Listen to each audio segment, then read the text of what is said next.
a setting like this, I feel that they can share their feelings, and she's no longer going to think that she's the only one in the world that has the problems that she does. Basically, what they get out of it is the fact that they're really in control of their lives and not so much being dominated like by myself or Debbie or other adults or even their friends. I want them to be able to handle other people.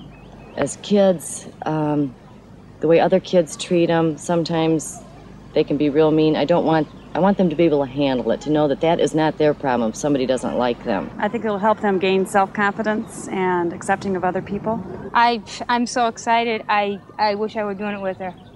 I'm real excited for her. And she is real excited. She doesn't know. Oh. Well, good morning. Can we have a little more light? That is wonderful. Are you ready for a great day? Yeah. Good. So we have Ole, Louise, Jillian, Marcia, and Lee. So we'd like to welcome Ole, Louise, Jillian, Marcia, and Lee.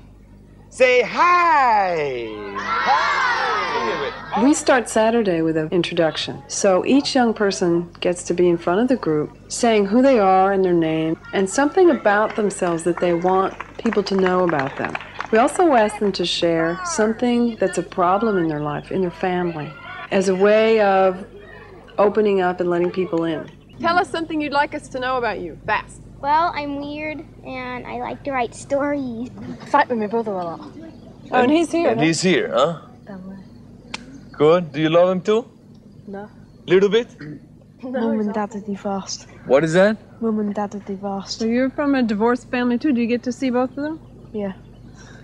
Yeah? Is that hard? Do you take advantage of your parents who are divorced? You like play both sides? Yeah. I could tell.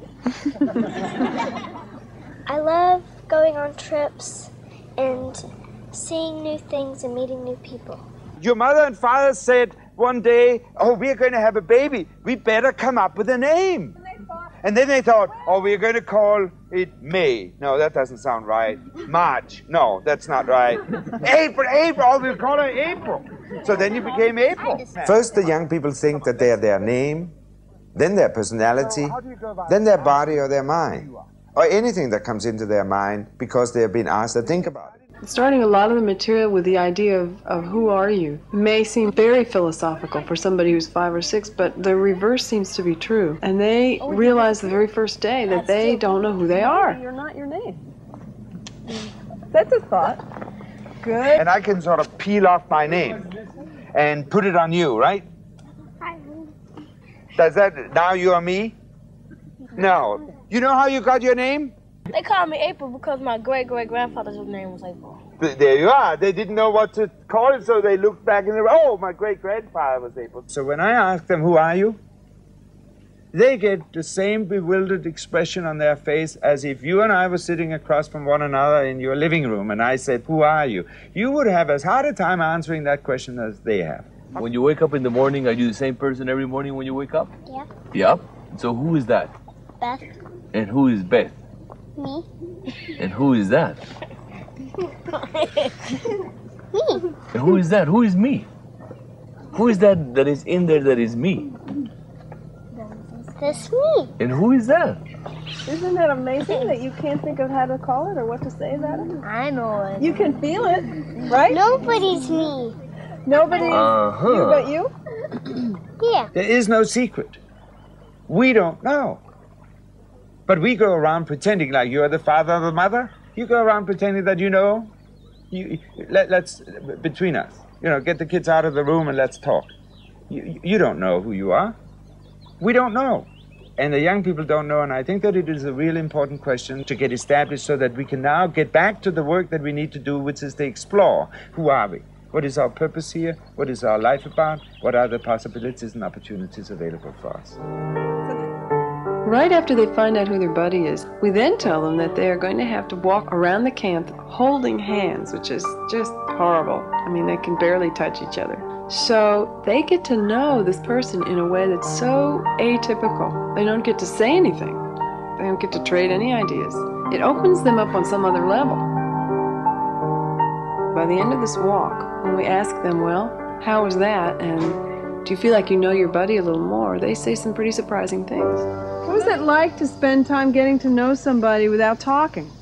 Having to be connected, holding hands, and not get to talk? I was walking with someone that I've never met, and I can't even talk to him or meet him. Beth, what was it like for you? Did you get to know Danny a little bit? Even though that he is an Englishman? Huh? He's all right anyhow? Good. Very good, Beth. Thank you. Over even that course of that day, they begin to find out that they don't know anything about that other person. Their ideas about that person, about why they wouldn't be somebody they'd want to hang out with, have nothing to do with anything. It's just that that person is somebody they've never encountered. They might not look like or act like anybody. When they get to know who that really is, they like that person. And they're very amazed. When I woke up this morning, I was reading the newspaper. You know how it is on Sunday they come with a newspaper? Big, fat newspaper. And I was reading in the newspaper, and they made a study, all right? A research that they had, and they found out during this research that people that have brown eyes are smarter, they're more intelligent, they're better looking. They learn faster than people that have light eyes, blue eyes and green eyes. We arbitrarily decide that the brown-eyed people are better than the blue-eyed people. They have more ability, they are smarter, they're more gifted, and they get the favors in life.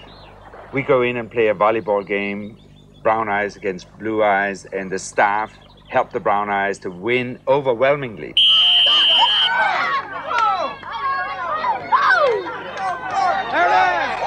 What's happening with you? It's not fair. It's not fair? No. You can't help it, you have blue eyes. It's like we're not good enough. Uh-huh. And it's like everybody should be treated equally. Uh-huh.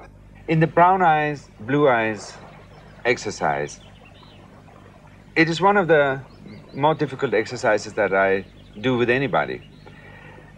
It is very dramatic and it is very heart-wrenching.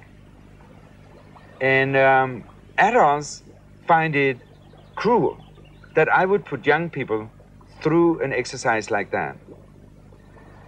I insist that we begin to be responsible for showing the young people what we are doing in our lives. I insist. We are playing those games, brown eyes, blue eyes,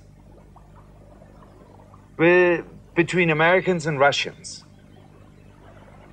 between Russians and Afghanistan, between blacks and whites in America, between poor people and rich people, between educated people and not so educated people, between Chinese and so on. We play them much more cruelly every day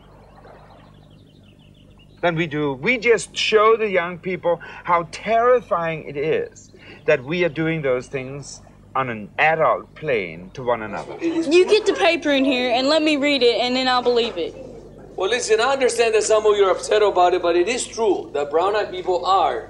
You know, that's what it said in the newspaper. So here we go. Luis. Yes? What? I can't believe you did this. What? What happened? You made a mistake. Made a mistake? What do you mean a mistake? Brown-eyed people don't make mistakes. We don't make mistakes. Oh, wait a second. Be quiet. Wait a second. Look. What? Look. Here it says, right here. What? What?